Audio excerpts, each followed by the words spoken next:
Hey guys, it's Ben here from the Strength Factory. And for the first time ever, I've built myself a pain cave and I've joined Zwift. I'm going to tell you why. So look, it's January at the moment, about halfway through, and it's done nothing but rain all month.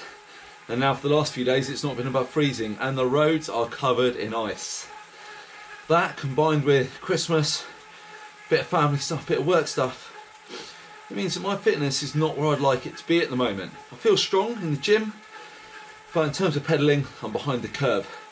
So it's time to do something about it. Time to take responsibility and sort myself out. So I've got myself a Wahoo Kickr, which I've had for a long time, but it's been on loan to one of my pro riders. I've got it back and hooked up the Vitus Substance Gravel bike, which is like my do everything bike, commute, Zwift now, road miles, all sorts. And I've been trying to figure out Zwift, which has been a little tricky at the start, I'll be honest. There's quite a few hurdles to jump through, a lot of jargon and stuff, but I'm getting my head around it because mostly I know a lot of people online and a lot of my clients at the gym are mad about Zwift. They're hitting it in their garage and they're using it to get themselves fit, ready for the spring and summer. And it's easy to be dismissive of things like this, but actually I've never tried it. I've never really done turbo training. I sometimes ride the watt bike at the gym, so I can be a better coach to all of you guys out there, many of whom will do turbo training at home, and so I can improve my fitness.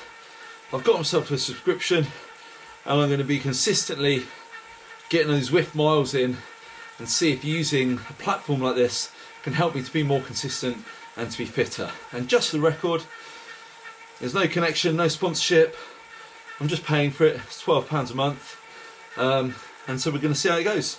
And this is the first instalment. First of all then, before we can do any training, we've got to get set up.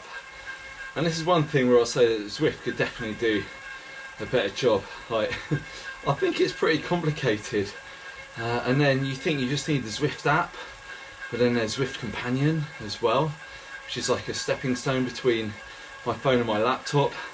And in fact, in the end, I couldn't even get that to work properly. Maybe I'm being a bit thick, but I'm literally just using my phone to run the app and to run the smart trainer, and then I'm just screen sharing onto my MacBook laptop, so it's a bit bigger to look at. I found that generally a few trips on the forums were a bit more useful than the Zwift resources. So at the moment I've still got quite a few unanswered questions, and I'm going to be speaking to a couple of my Zwift expert clients to get some top tips, and if I get any, I'll pass them on.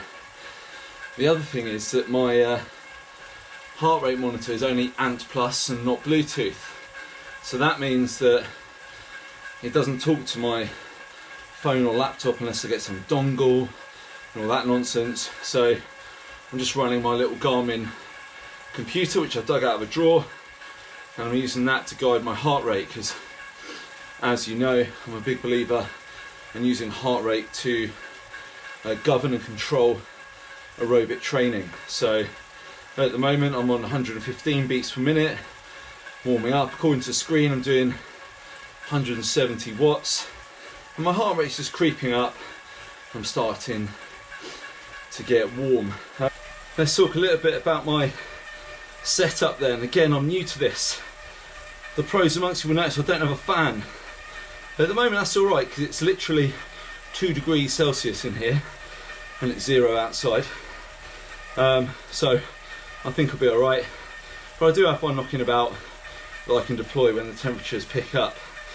Otherwise, this is kind of the only spot I can use, just because this is where the workbench is to put my laptop on, and it's just about clearing a space, and yeah, it's kind of it really. There's a bit of noise from the trainer, but actually it's pretty small setup really. Just plug in the trainer, plug in the laptop if you want, get yourself comfy, and off you go. So at the moment, my heart rate is at 126. So we're creeping up towards, I think 130 is where I want to ride. And this is one of the interesting things really about, you've always got this discussion, argument, pulling factors for using heart rate or power. And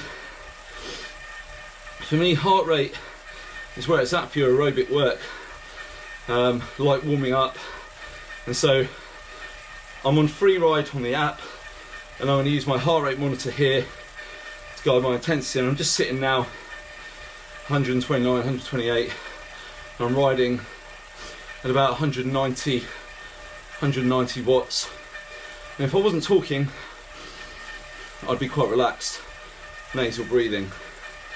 I'm just starting the ramp test. Now, the reason I'm using the ramp test instead of the 20-minute test is because when you don't have an idea of where you're at, it's very hard to pace the 20 minutes. You're just kind of guessing how hard to push, and it's very easy to mess it up, end up really tired and without a valid result. So what I'm going to do is do the ramp test and see how high I get, and then it will estimate my FTP based on that, and then it also gives me then an idea of my top end as well, which is something, you know, as a mountain biker who races enduro when I can, I'm interested in that as well.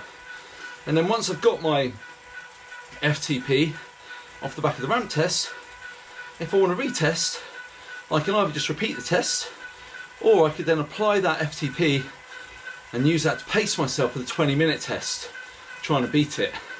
That 20-minute test is a whole other ball game of suffering, basically. So yeah, they're just quite different beasts. But I'm going to do the ramp test. So at the moment, I'm on 5-minute free ride. It's given me some quite helpful tips on screen actually as we go along. There's all this going on here. Heart rate's still a bit low because I've slowed down to talk to you and faff about, but we'll be getting going soon. So I'm a few ramps into the test now. Still pretty comfortable, heart rate nudging up. I've just finished a 160 ramp. I'm moving out to 180 watt ramp. And it's around this point, maybe 180 to 200, that I will go above my max aerobic heart rate. So I'm going to start working a bit harder. It does say that erg mode is on, which means it's supposed to hold me at my target wattage of 180, but it says it's on, but it doesn't feel like it. I'm having to kind of alter my cadence and effort a bit to try and get it about right. So I might have had a setting wrong there, but I've done quite a few of these tests on my watt bike, and so I'm still hitting the targets within a watt or two by the end of the minute. So I'm starting to work a bit harder now. Worryingly, I'm only on 240 watts. I'm already grafting. This isn't a good sign. Maybe my fitness has dropped off more than I realised through December and the first half of January. I've got a feeling like this test is giving me a massive kick in the dick to get myself off my ass and do a bit more riding. And maybe Zwift is where I'm going to do it. Because at the moment, the time's going quite quick, which is something I've always struggled with in the past. Sitting on the watt bike at the gym, even if you've got a podcast or YouTube on or something, is the time just drags. But actually, I've been in here nearly an hour now, including the warm-up, chatting to you and starting the test. And it's not fun, but it's going alright. This is going to be the last one. It's only 320 watts, but I know this is me. I just need to hold it and dig in to get this one Come on. Oh, that's me. 3. Oh, shit.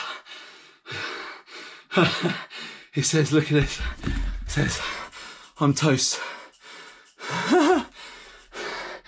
Oh, it says my FTP is 240.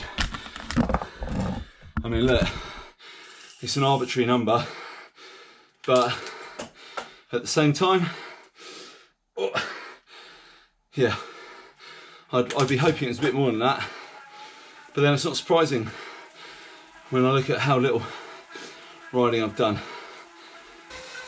Just a little update, I'm actually about 4 days now post doing that FTP test, and later that day I just started feeling like crap. My wife's been off sick with a virus, there's loads of bugs going around the school and the nursery, and for the next 2 days I was just like tired and run down, and it hasn't actually turned into a proper cold or anything, which I'm relieved about, but I think looking back I definitely had a bit of a virus or a bug in the background that my body was fighting. Like my resting heart rate was elevated for a couple of days. So we're actually only about 4 days later, but I feel like I've managed to shake it.